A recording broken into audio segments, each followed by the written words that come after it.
I want you to visualize something. Think of the dumbest reason you've ever seen someone get famous in your life. Okay, now that that's in your head, forget about it, because what I'm about to show you is even dumber. This is Hailey Welch, also known as the TUAH girl, and she got famous off of this viral clip. What's one move in bed that makes a man go crazy every time? Oh, you gotta give him that hawk to and spit on that thing, you get me?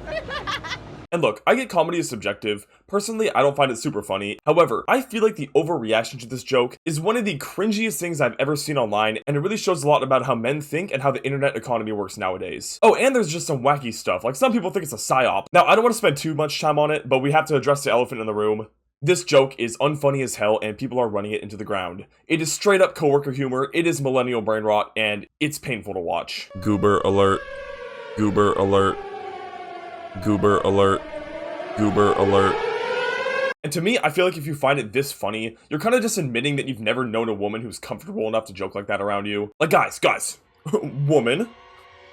Woman. Woman made dirty joke. What? Women don't do that. What? We need to find her. And you think I'm joking about the "we need to find her" part. But after this clip surfaced, there were hundreds of TikToks by creepy, unself-aware dudes talking about how they, like, found her account, or, oh, this wasn't the real account, we gotta keep trying to find her. Like, imagine saying something a little out of pocket on an already invasive street interview, and then seeing a bunch of dudes online trying to find you. That is terrifying. And not only that, but some of these dudes are reaching levels of creep that I've never even seen. Like, imagine saying something a little out of pocket on a street interview, and the next day you're on someone's truck, or even worse, someone's skin. Like, look, I get that tattoos are a very personal choice, but this one's my personal choice, because if I see anyone with this tattoo in public, I am removing it with a cheese grater. No anesthetics. Now, speaking of putting Hailey on her body, Hailey's actually making a lot of money off of merch, such as hats, which is good for her. And I really want to make it clear that none of this criticism is directed toward Hailey herself, because quite frankly, I think she should try and make as much money as possible, because I doubt she's going to be relevant for very long, and we'll get into that later. I'm just talking about it because I find it so interesting because it totally exposes how a lot of men think. You'll notice that there's one specific demographic that finds this joke extremely funny. I don't even know if there's like a word for them, but like Ford F-150 owners, you know, weekends are for the boys type guys. And this coincidentally is also the women aren't funny crowd, so why is it that they latch on to Hailey specifically? For one, obviously she's attractive, and I think that plays a big role in it, but I think the more likely answer is, like I said, this is the women aren't funny group, and they're also the type of people who will put down female rappers for rapping about their sexuality. So I have a feeling that if this was a woman of the liberal phenotype, I don't know, then they'd be all in the comments like, oh my gosh, this generation is so degenerate, this generation is so crass, we're so cooked, guys. But because this is a white country girl, she's already part of their in-group, so instead of being cringe to them, it's like, oh my gosh, she's one of us, she's one of the funny ones. That's just a theory though. A game theory. And it's also really funny because a lot of the same demographic also considers her a psyop for various reasons. Like, psyop by who? Big sex? And for what? And this guy thinks it's a Freemason thing apparently because he linked a picture of her with Shaq and then a picture of Shaq with the Freemason ring. Like, who are you, bro? And then there's this specimen.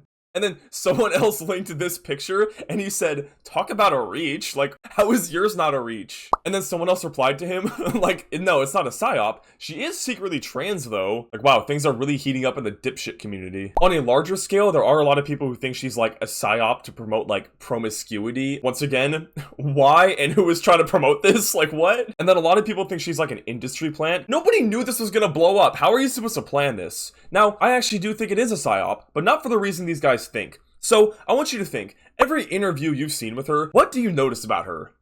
Right, she has perfect teeth. They're trying to make us drink more fluoride. Now, I wasn't initially going to make a video about her, but the more I think about it, the more I realize how absolutely fascinating this is. Like, look at this podcast clip. I've been dropped out of school for like a year or two. Okay, so this was like But I don't quit my job. I said peace. So now is like you're gonna go to LA, you're gonna go to New York. Oh yeah. Do you think you see yourself like starting your own type of like show or podcast, or are you just gonna be like an internet personality? I think we're gonna do like a show, and then we're just gonna be like on a bunch of podcasts and everything else in between. Cool. But, So kind of just figuring out as you go. oh yeah, there's more to come. Don't worry. There's more to come. She has the whole team. It's so Right. crazy. It happened. The internet is insane. Your Oh, life yeah. changed overnight. What do you do now? Because now you have management. Now you have a team. What are your plans moving forward? Like, do you want to still be the hook to a girl, or do you want to like? I don't really leave want it? that to be like my image. Yeah. Y'all remember when the Dan Daniel guys went on to Ellen? I want you to imagine that they said the same things that Hailey is saying here. Like, we'd probably look at them like they were crazy. Like, oh dude, there's more to come. We hired a talent manager. We're gonna be doing shows, podcasts, maybe even our own show.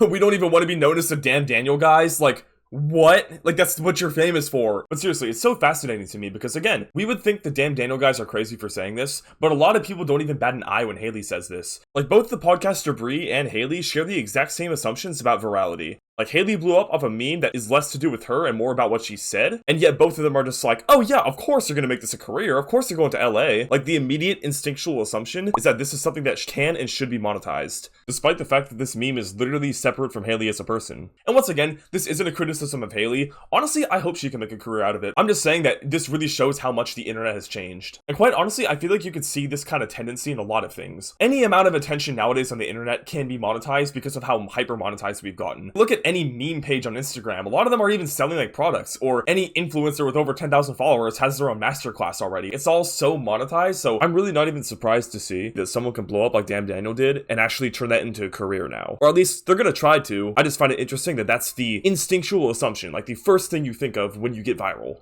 And what I also find really interesting about this is that it's not just Hailey who's trying to profit off of her 15 minutes. There's already an entire industry of people also trying to profit off of her 15 minutes. Again, talent agencies, she's getting tons of podcast invites, she showed up at a concert, and everyone is giving her attention whether good or bad to try to get clicks. And all it took was just saying one line. And again, there's really nothing wrong with that, I guess. It's just, it exhibits how hyper monetized we've gotten. As soon as she blew up, all these small clothing brands immediately started selling counterfeit merch of her. It's like, everyone's so ready to pounce on any level of virality. And chances are, I'd hazard a guess that all these people are gonna disappear as soon as her 15 minutes are up and move on to the next flash in the pan. And it's not even just merch anymore, like she gets bothered by paparazzi too. Number one, I have to convince my pawpaw not to shoot the paparazzi outside of our house every day because they've been camped out here for like 2 weeks. Think about it. She made one joke on a street interview, and now she's getting harassed by paparazzi. That's how predatory the internet has gotten. Now, will Hailey be able to make a career out of this? I don't know. Charlie pointed out in his video that Danielle Bergoli is one of the only people who actually could make something out of nothing like this. But the thing about Danielle is that she branched out really early on. Like, she's literally a rapper now, so it's like, unless Hailey does something similar and actually has talents outside of this, which maybe she does, for her sake I hope so, because she quit her job and is moving out of state for this, and really nothing's gonna happen. And not even that, but her marketing kind of sucks too. She has social media, but all it is just advertising her merch. Like, if you want to make this a career, you can't make this your only thing. Like, if I was her, I would immediately be posting stuff trying to differentiate myself from the joke, or start a YouTube channel or something. But all she has is Instagram and TikTok, and it's all for merchandising. But overall, I found this incident really fascinating. I think it shows so much about how the internet has changed, and I hope you found it fascinating too.